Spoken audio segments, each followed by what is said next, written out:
Good afternoon, everyone. Thanks for hanging in there through the afternoon. We appreciate it. So we have been on a journey, probably like many of you, exploring AI and what this means for our campus and our students and our operations and all of that. So one of the things we have found most helpful in our journey is talking to other people about what they're doing and figuring it out. So we offer this presentation today in that spirit. We'll have a little bit of time at the end for questions, but also we'd love to hear what you're doing on your campuses because we keep learning from colleagues in this regard all the time. I think it was about 3 years ago that ChatGPT 4 was released, and that was really sort of the thing that, the straw that broke the camel's back, if you will, and kind of flooded the marketplace, and people really started picking this up, and that was about the time we were starting our self-study process. Peter and I co-chaired the effort with our coordinating committee, and as we were all sort of dabbling with AI, we found or thought that the self-study process would really be a good proving ground to test out the capability of all these new tools and see what they could do. So as we continued through our 2.5, 3-year self-study process, we kept evolving our uses of the tools and learned a lot of things along the way that we have now begun to apply to our AI strategic plan campus-wide and beginning to look at a number of operations on campus. So with that, I'm going to turn it over to Peter to talk a little bit about, actually this, I'll kick us off here, and then I forgot. Yeah, kick this one. There's an extra slide I forgot about. So really 7 main areas that we looked at within the self-study. Enhanced document analysis, like probably you, we had a mountain of evidence and a lot of data that we had to analyze.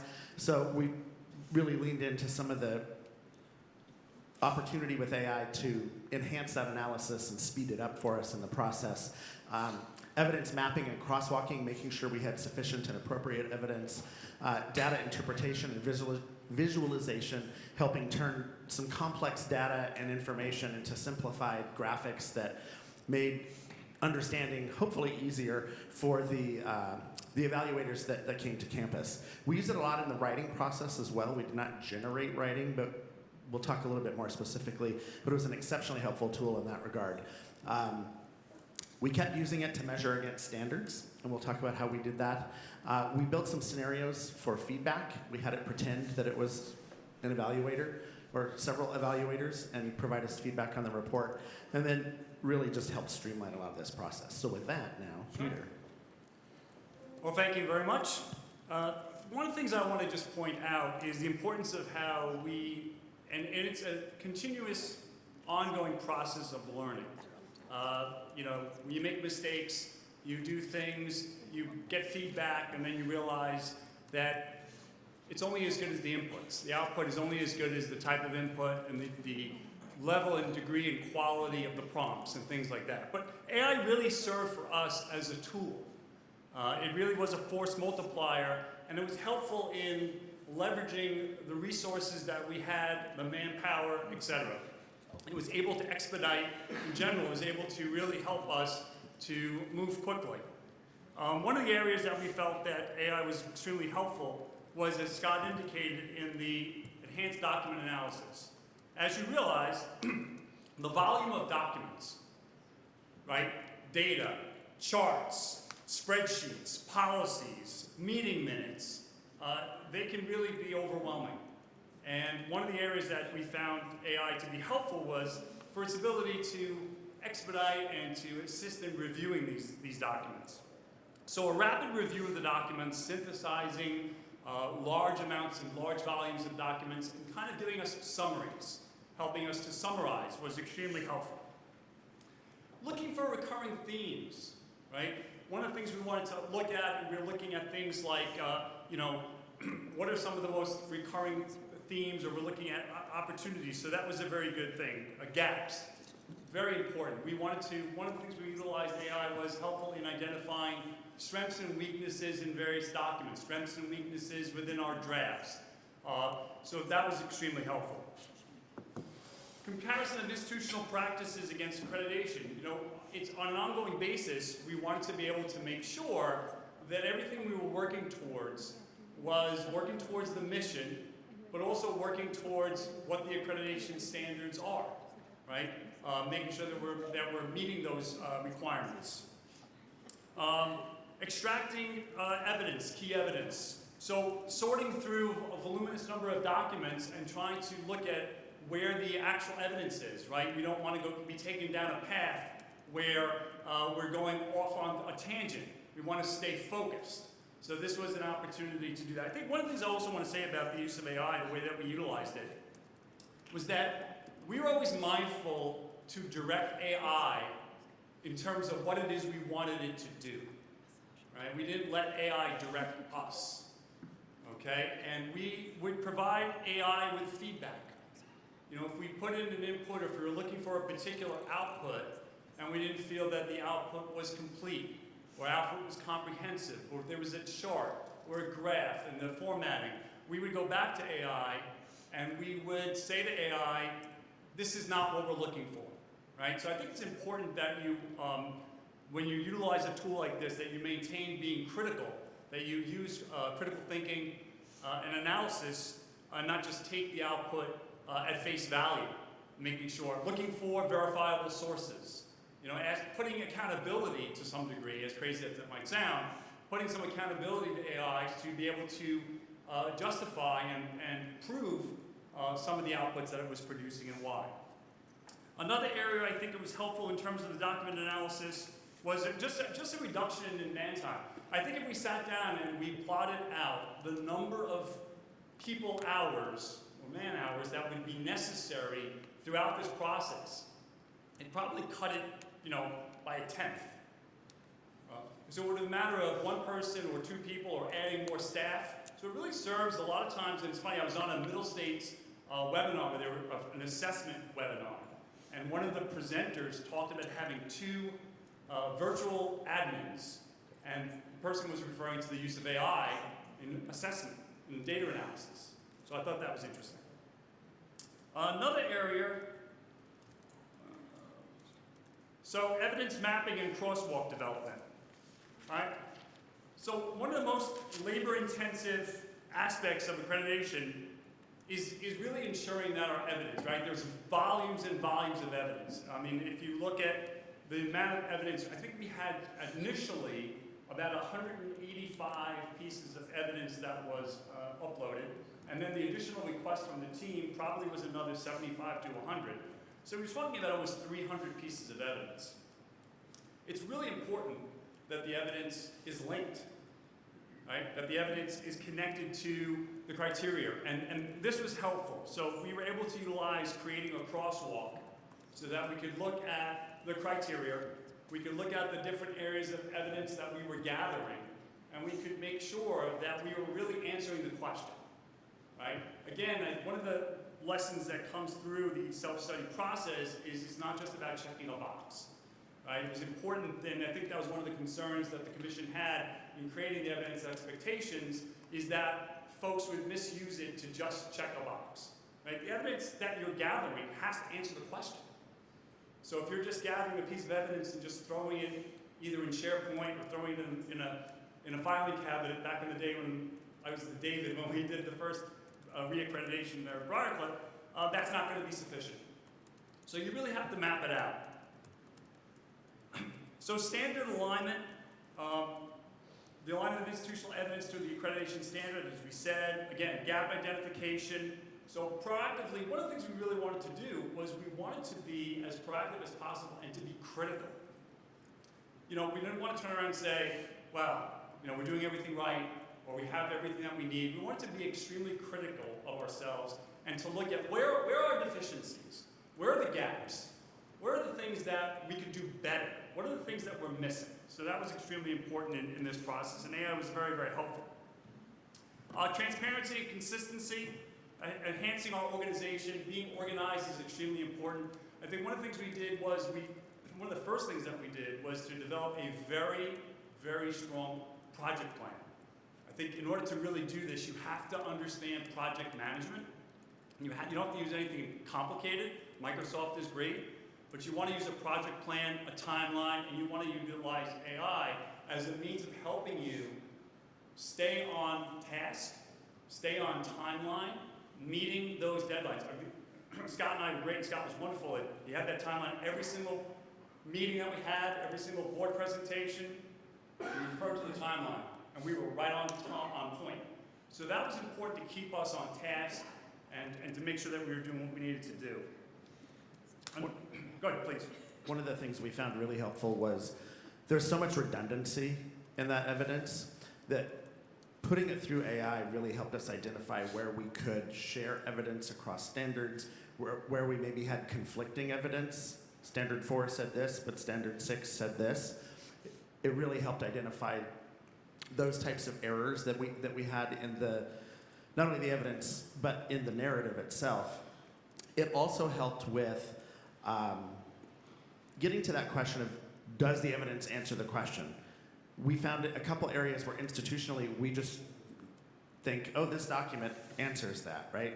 But if you're an external person who doesn't really have context for that document, it in a couple places didn't actually end up answering the question.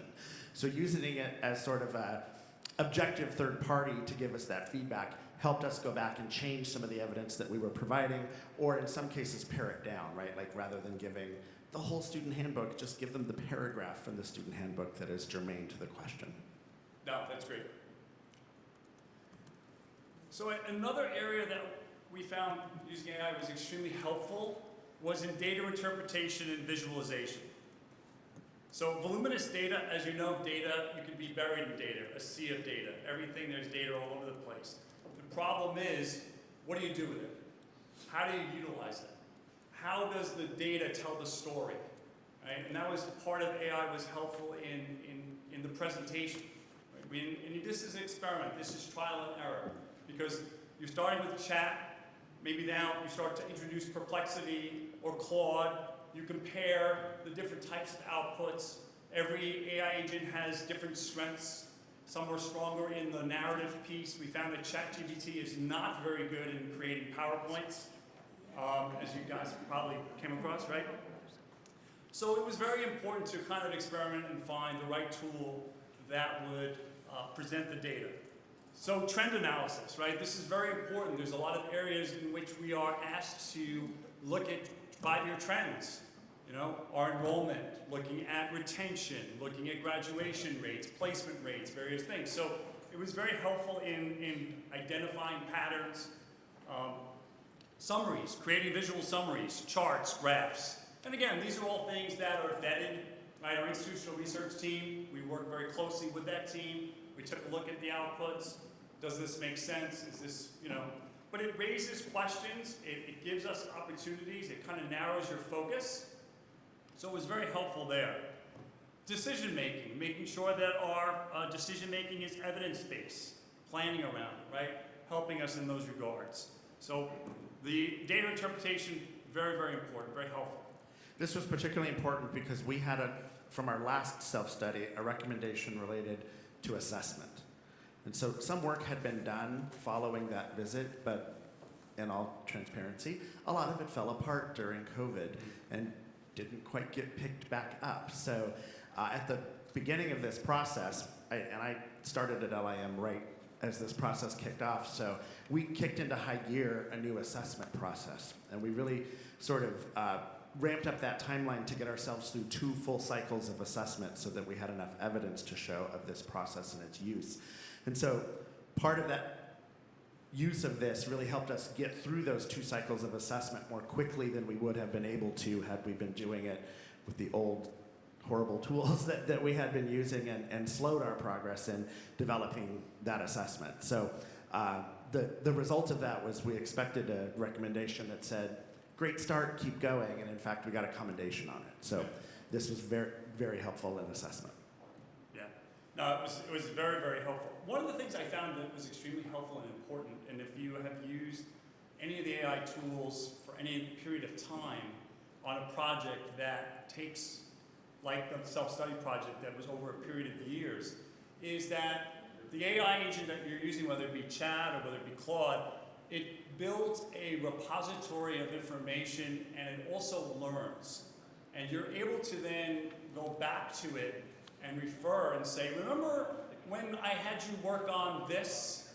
Now I need you to expand on this or to, And it's still something that is very helpful because as we continue to evolve, working on, so Scott will talk about in a little while as we put together a post self-study plan, all right?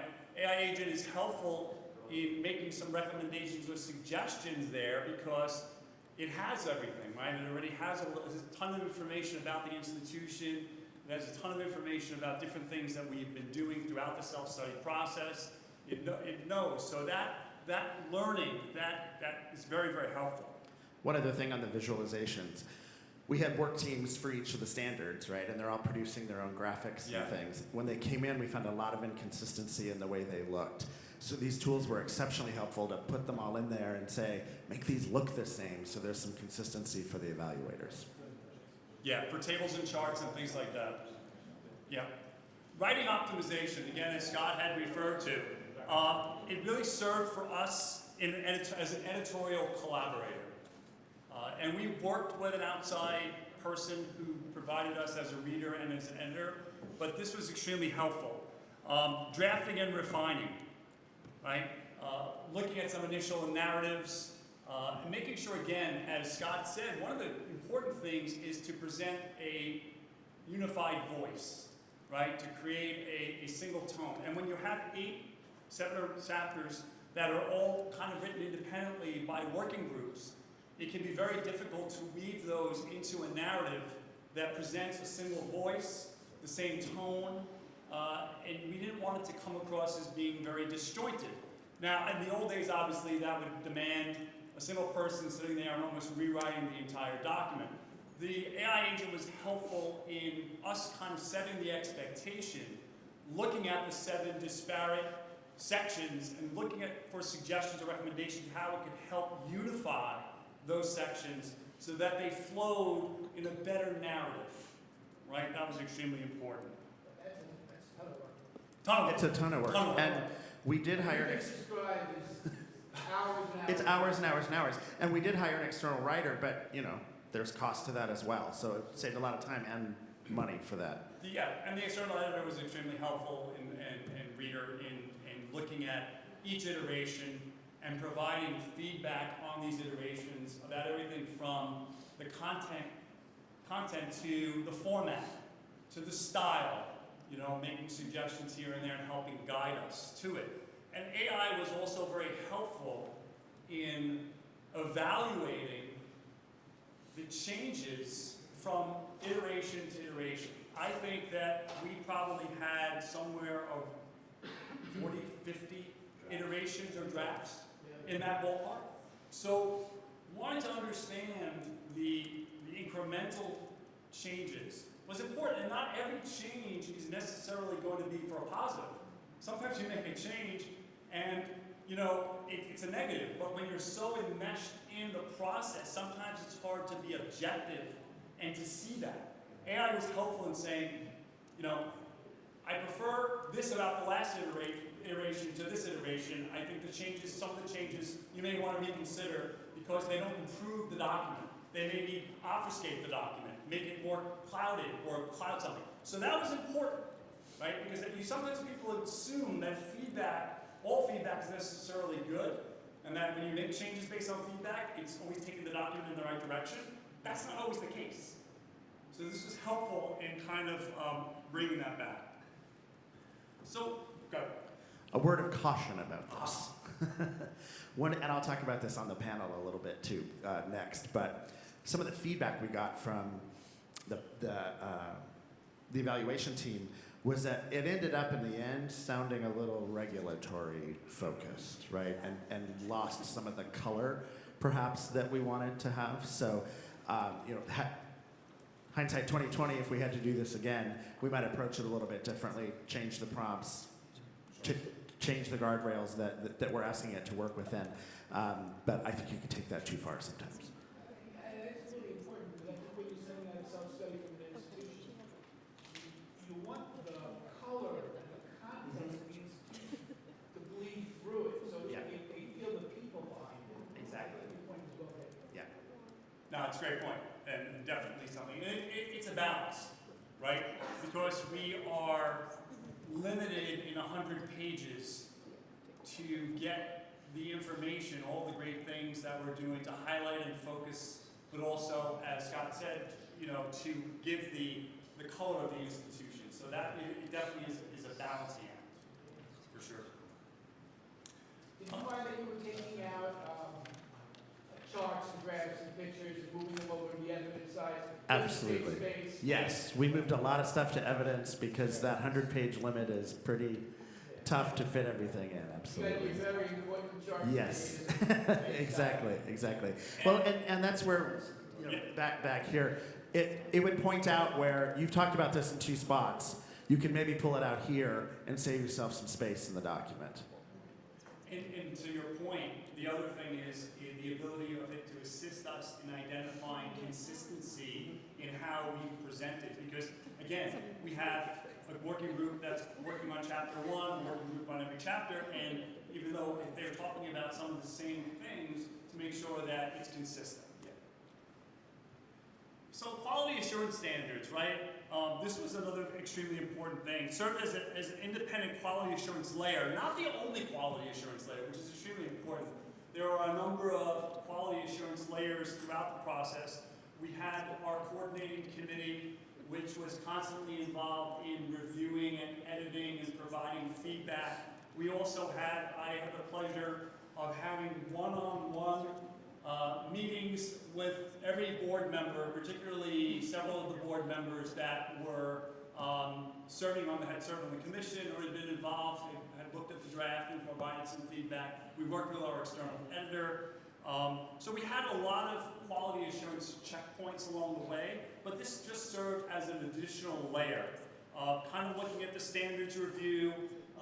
You know, no human, unless they really are a supercomputer, is able to review something and, you know, find the chapter and verse in the standards and say, yes, this aligns or this is correct. So it was helpful to kind of review and make sure that we were really meeting up against the accreditation standards. Verifying that every institutional claim was properly supported. So it was an independent checkpoint where it would review the narrative and look at some of the claims that we were stating about the institution and ask us, where's the evidence for this, right? Are you providing evidence? This would be some of the feedback that it would provide us. It would review the draft and say, we need to see the evidence for this, or you may want to expand, or the evidence is weak here. It isn't as strong as it could be. So that was an important point, something that may be missed. Again, mission alignment, making sure that every standard and every section within the narrative was meeting and aligning to what the mission statement was, right? So there's an example of how AI has a memory, right? It knows what your mission and vision are. It can review anything within the context of that mission and vision and give you feedback as to how well. And again, it's not, and I think Scott made a point about this earlier too, which is kind of important, is sometimes we forget because we are at the institution that an independent person who's not familiar with our institution will understand what we're talking about.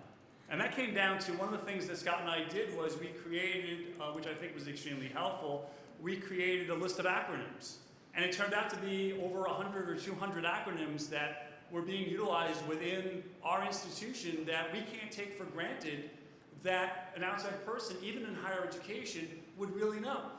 And why make it difficult for them to kind of scramble or ask questions or try to find out or whatever the case might be. So just to make things simple, in the beginning, after the list of appendices, we created a list of acronyms, and we listed out all the acronyms that we used internally within the institution. And that was another area. Go ahead. And we didn't have to do that manually because we said, right, find every acronym we've used in this document and correct, make a list of them. Correct. Right. 2 seconds later, we had our glossary. That's 100% right. Yeah. So those are the types of areas that AI was extremely helpful because it could expedite the review. It could then put it together, and it would we would it would make recommendations or suggestions, or it would give you an evaluation. Acronym is the list of acronyms is a strength of your document. Let's say, for example. So again, as Scott indicated, another area was scenario and feedback simulation, right? One of the things we did, and Scott and I put together a number of sessions, so you look at the self-study process, and you'll talk about this in the next session, but the narrative and the development of the writing of the self-study itself is one major, very strong piece, and then preparing for the visit is the other very strong piece. So we utilized AI in terms of helping us create the mock scenarios, the mock questions, the interviews, all these different features so that we could conduct individual town hall trainings with faculty, staff, and students. And we created nuanced questions based on what an evaluator might be asking each one of those groups, right? And we put together the training based on that. So this was extremely helpful in developing that, looking at that, the interviews, et cetera. We set up a series of customized characters within the chats. So we made customized chats for each evaluator. So we would say, act as a CFO at this type of institution. You've got this much experience. We give it basically a bio of what the evaluator would look like. Read the document, give us the questions you think this person would ask us. That was really helpful. We didn't get time because we didn't really get our list of evaluation team members till after we submitted our report. Middle States was very slow in that process. What we had planned to do was actually feed the actual bios of the evaluators to the tool and say, you are this person, and here's some reports they have worked on. What do you think they're going to say? So if we had more time, that was going to be the next step that we would do with this. How effective was that, though? I mean, you generate a list of questions you think they're going to ask. Did they ask? They asked most of the questions. Yeah, very much on point. Yeah, absolutely.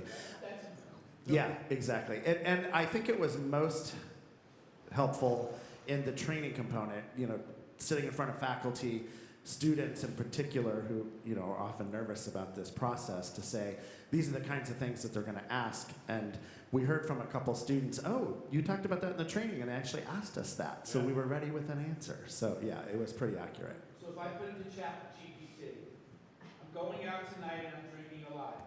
What questions am my wife going to ask? Yes, you will get those. Yes, you will get the absolutely.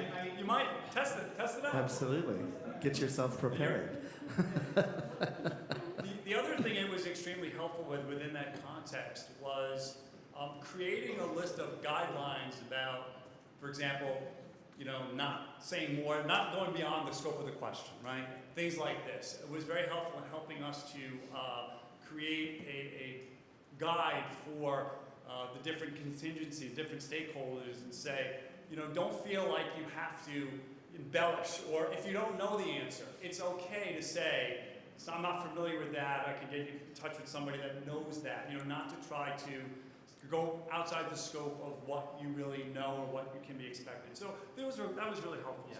There were also a couple areas where it really focused on particular aspects of the report. So we knew, rather than field a bunch of questions when they got here, let's go back in the report and address them in the report. So it also was part of that iterative editing process as well. The other thing that we did, which I think was extremely helpful, is in constructing our internal recommendations, we really wove that into the narrative, talking about how we're addressing them. And actually, we had some comments from the team about some of our internal recommendations and the status of where we are with some of those too. So overall, I think, just in terms of administrative efficiency, right, the accreditation process can be extremely overwhelming. Depending on the size of the institution, what's happening, there's a lot. And as you know, and we've just gone through it, the burden on working groups, is a lot. And when they're trying to manage daily tasks, demands, different points in the semester, it's funny, when Scott and I sat down, we were first looking at rolling out the working groups and getting them started. We met with the steering committee, and we started to discuss it, and it was difficult to pinpoint a time because, well, April's not a good time because that's when we have the fashion show, and we have this, and then May's graduation, and then this. We said, no, we're going to draw a line in the sand. This is when we're starting, and that's it. Because if you don't start, there's never a good time to start, right? But I think that folks started to feel the appreciation for the fact that at least the steering committee, the coordinating committee was able to get back to them in real time with feedback. So when they started working on their drafts, they finished their first initial draft, which we had due right before Thanksgiving. Through the use of AI and other tools and working over the Thanksgiving break, we were able to come back with feedback very quickly because they had to turn around the next draft before the December break. So there was only a short window of time between we needed the two drafts done. But we got the feedback to them so quickly that they were able then to have enough time. You know, in the old days, they may have taken a week or two to really get through that and to really provide the feedback. But AI was able to really help expedite that and kind of shorten that runway a little bit. Tracking of timelines, as I said before, keeping us on task was a very important piece of how we utilized AI. Generation of summaries, so you know we had tons of meetings taking place even within the steering committee, the working groups, generating those using Copilot, using other sources for anything that was virtual to generate summaries of those meeting minutes, extremely important. Collaboration, you know, I think AI just opened the door for us for better communication, how we share these documents. It was extremely helpful. And by dealing with some of the more ministerial tasks that are very labor intensive, we were then able to leverage the limited amount of time that we could get. And our people were great. I mean, they had stuff to regularly schedule meetings right through. We set a calendar for the working groups to meet, and then we set up a lot of meetings where we collaborated with different working groups. We had them involved in the process. But by kind of taking away some of the ministerial tasks and allowing them to focus on the analysis, we were able to get more because you only have so much time. And if they're spending a lot of time trying to do some very ministerial tasks, they're not going to get to more substantive things that are important, that they can provide feedback that would really help to drive the process. So that was extremely important. And a good example of that is, I don't remember the exact policy, but there was something we were talking about in the document, and we needed a timeline of all the different groups and committees that had reviewed and approved these things. Rather than someone having to go through 3 years of meeting minutes and find which meeting this happened, we fed all the minutes in there and said, build a timeline of approval for this. So that cut out hours and hours and hours of work. So there were a lot of little things like that added up to great time savings. And I think what you'll find is when you start working with AI and you start utilizing it as a tool and to kind of assist, you'll wonder how you were able to kind of do it without it, because it does help to really expedite and shorten timelines and make things a little bit easier and smoother. So our IT team was terrific. They really were very helpful. We worked together not only through AI but through other tools in trying to centralize the process. Again, it's overwhelming. Creating things like a master reference document library within SharePoint, where we created all the documents that are kind of shared. So one of the things you come across in the self-study process, as you know, is there's a number of documents that, for example, things like handbooks and catalogs, that fact books that are shared by many different of the standards. And that was something that we created. And then the working groups, each working group did have some nuanced documents that were really particular to their standard. So we worked on both. We created a master reference library, which really was a kind of a centralized hub, a document library for each one of the working groups. We utilized Teams. OneNote was helpful, as I said. Copilot was helpful. Scheduler, Microsoft Project. All of these tools working in conjunction kind of make the process a lot smoother and a lot more efficient. So one of the things that we're working on coming out of this is using the structure that we built for the document library to make it a permanent library, so that as we update documents, it just continues to live in that library, so that 7 years from now, 8 years from, well, I guess it's 5 years because it's a 3-year self-study process now. 5 years from now, when we start this all over again, we've already got that document library built and it's continually updated. We're also working now on putting an AI layer over that that's searchable. So we can converse with the documents and ask questions about the documents to make it useful for staff and faculty across campus. So let me talk a little bit now, moving out of the self-study. As I said, this was a journey, and we really used this project as a way to test out tools and see what capabilities were out there.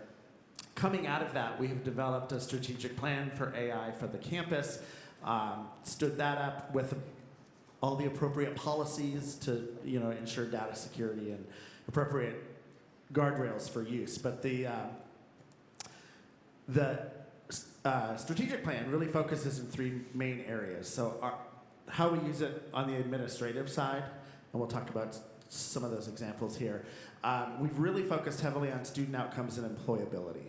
We have found that the retail and fashion industry has been rapidly transformed, much more so than many other fields, and students need these skills now to get internships and to get employment post-graduation. So getting our faculty ready to do this, that shift 2 years ago from using AI was cheating to it's an employable outcome has been a really short runway for us. So that's a big focus for us right now as well. And then pedagogical function, so faculty use in course development, course material development, how they incorporate it into their courses and their assignments. We're working on a huge project right now to sort of flip the idea of what we're assessing in the classroom away from assessing the outcome to the inputs, right? Expect students to use the AI, and what you're assessing now is what did they put into the AI to get the product out. The PowerPoint that they present at the end of class is not really what we want to be assessing them on. We want to be assessing them on how they got there and their thought process to get to That's a big cultural shift for faculty, and I know Scott's had a little bit of resistance because he's kind of front-facing to the faculty, but the faculty are very conditioned in evaluating and assessing the outputs. Right? This is the project that they did.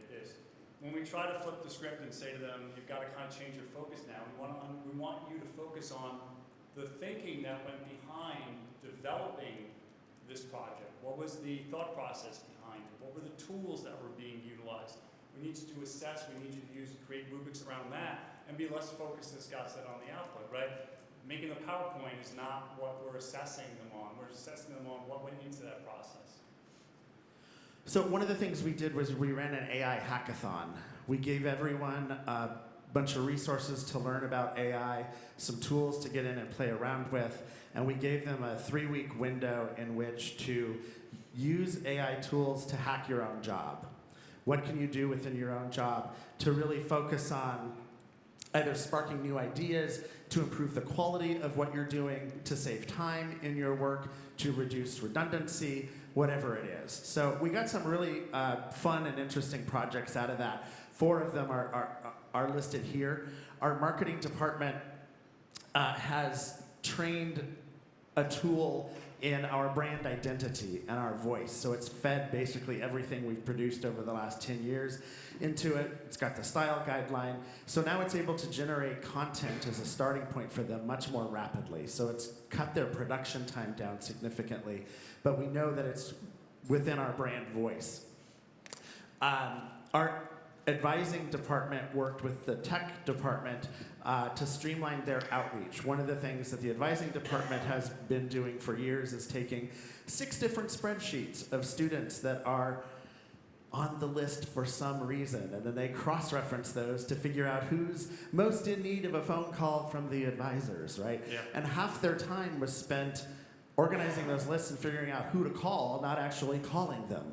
So they put together a whole process through I think 3 different AI tools that they're using to really just very quickly generate a list, and now their time is spent calling students instead of figuring out who to call.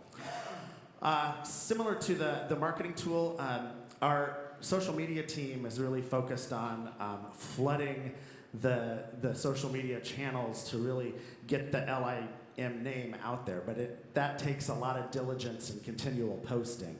So they're able to automate that process, coupled with the marketing tool to create the posts, but then actually have it through agentic AI do the posting for them. So we can really produce a lot of posts across all social media channels with very little effort. And then we also had a bunch of faculty that are working on that piece we were just talking about, flipping that. but using the tools to help create assignments that are themselves AI-proof, using AI to AI-proof the assignments. So they've developed a whole process that they're using to vet the assignment, adjust the assignment, and then create the materials needed to deliver the assignment in class.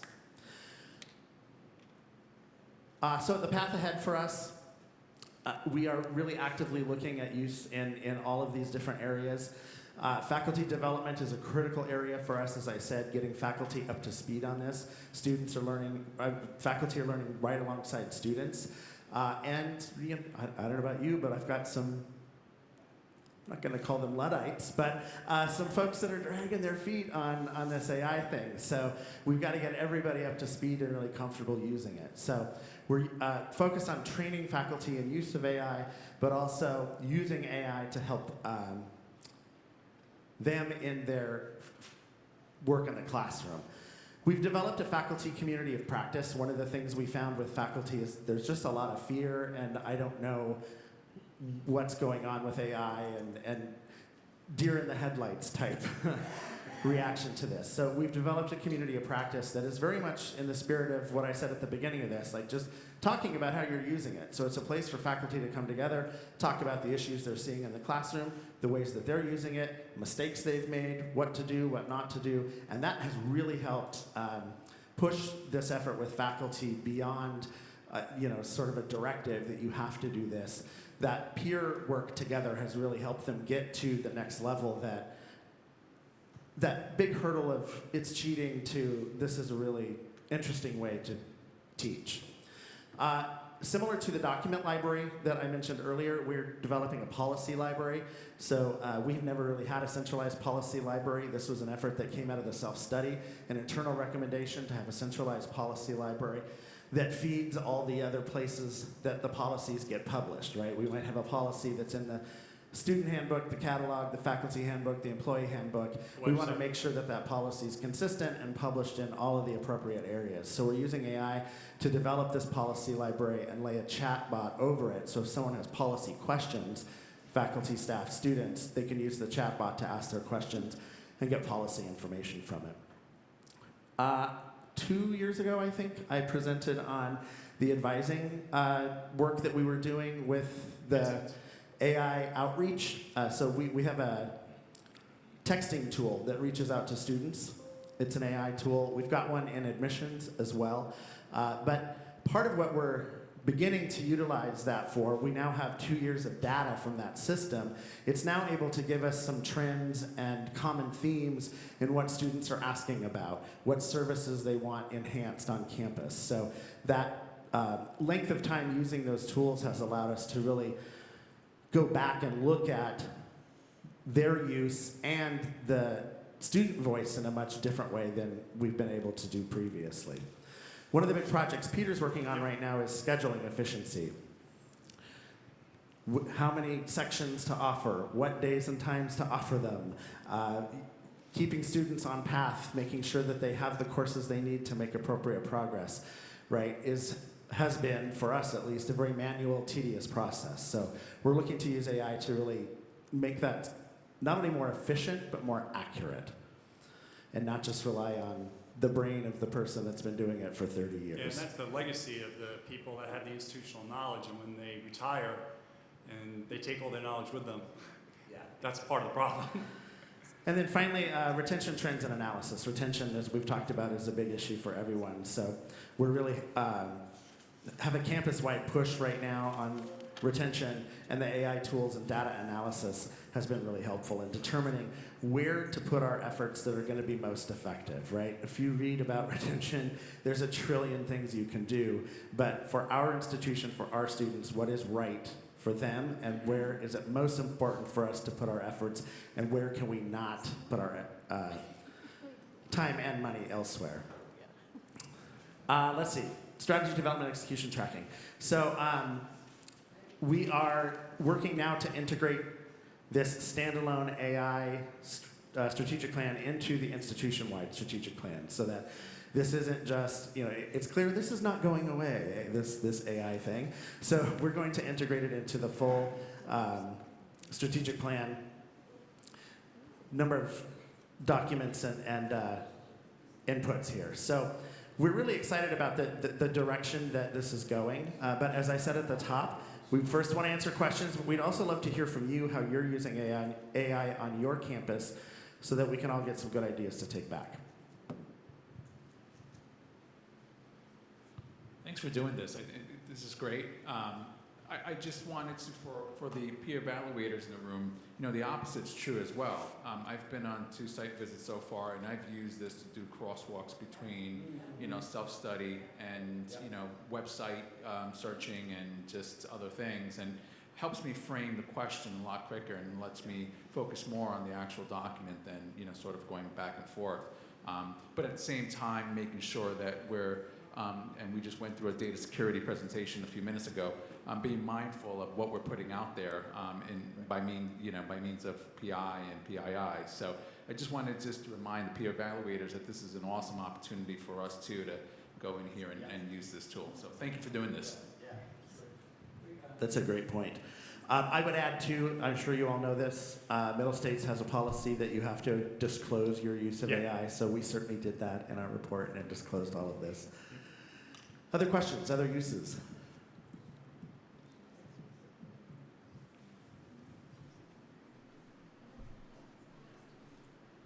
Thank you.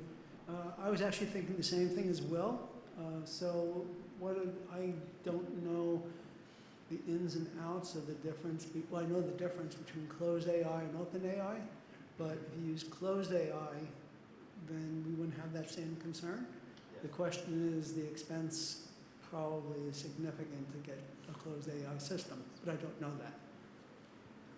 Yeah, I mean, we struggle too. I mean, we have Copilot, which is a lot safer, obviously, but it's limited versus other models out there. Yeah. So it's always a back and forth. But when I copy and paste, I'm mindful of what I'm copying and pasting to make sure that it's not, exactly. Private stuff. Yeah, exactly. The cost is certainly a huge issue here. We looked at getting an institutional license for any one of these tools, and it's just profoundly cost prohibitive. So the approach we've taken is really having offices or teams identify their use and get group licenses for them, but not institutional licenses, knowing that through this process we have learned ChatGPT is better for this, Gemini is better for this, Claude's better for this, the marketing team wants to use this, Napkin AI here, Gamma over here, right? So it's not one tool for everyone that is hugely expensive. We've tried to save the dollars and really put the tools where they're going to be most effective.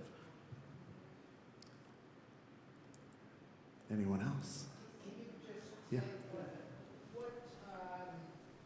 what the different platforms, it's just a question, but what platforms are good at doing what tasks? Like, what is better for forecasting with Excel, and what is better for writing? What platform? That's a great question. I would say a lot of it's personal preference, right?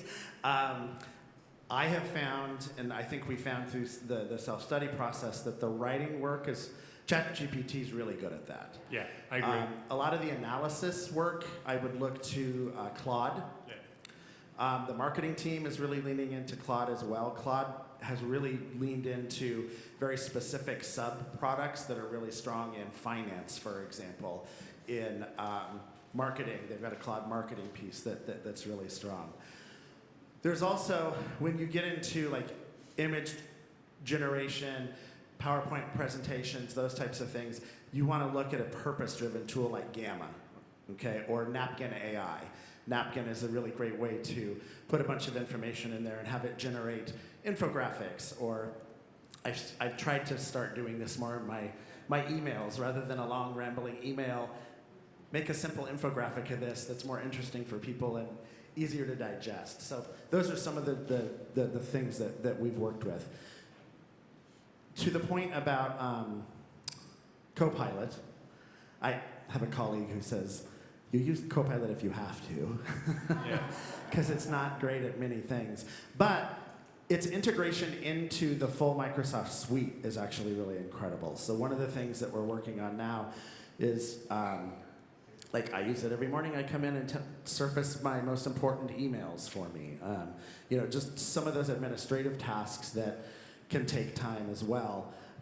You know, find the emails that I'm just copied on and don't need to read and delete them for me automatically. I don't even have to take the time to delete them. So there is some use for Copilot and its integration into Microsoft, or finding documents that are related, you know, a report and an Excel spreadsheet, pull those together. So, Yeah, it depends also on the complexity and the nature of your task. I found in Claude was extremely helpful in creating very good visual representations and reporting when we were doing things like retention analysis and we were integrating cohorts of data with literature reviews. And it wove very nicely what the peer-reviewed journals talked about, various topics that we were studying within the retention analysis. And the output was very strong, it was very professional. So it depends on the nature of what you're working on.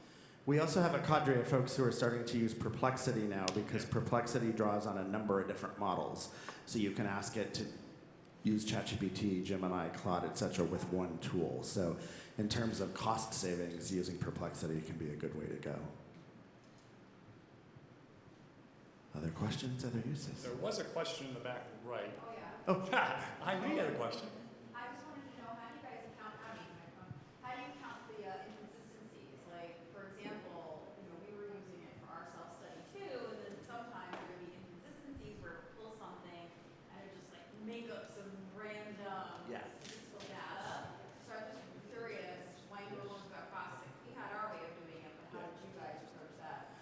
one of the things, not only for the self-study, but for some of the statistical analysis that we've been doing, we actually duplicated in multiple tools to verify, one, that it's consistent across tools, two, to say, well, this one's way off, let's not use that one. You know, it's a little more time intensive up front, but once you get the right tool, it saves One of time. the things I did was, in working on some of my projects, was I would use one to generate an analysis, the other to generate an analysis, and the third to compare the outputs and to ask it to verify the validity of the data, point out any anomalies, make recommendations. So I used all three. So I bounce around between those three, but you know, in order to get Perplexity and Claude in initial retention analysis that we did, which was pretty complicated. It was 5 cohort years of data, and analyzing. I did exploratory factor analysis against 30 different factors. So it was an in-depth thing. Claude Perplexity came out to be probably within like 0.05% of being within in terms of the output. So it was pretty good. The reliability was pretty strong. It's also really good. We've been using it for, like, you get the student surveys and there's 1 trillion comments. It's great at sentiment analysis and things like that, so you get your top 5 themes and all that stuff really quickly without having to do the traditional analysis that you might do. All right, well, thank you all for your time and attention. We appreciate it.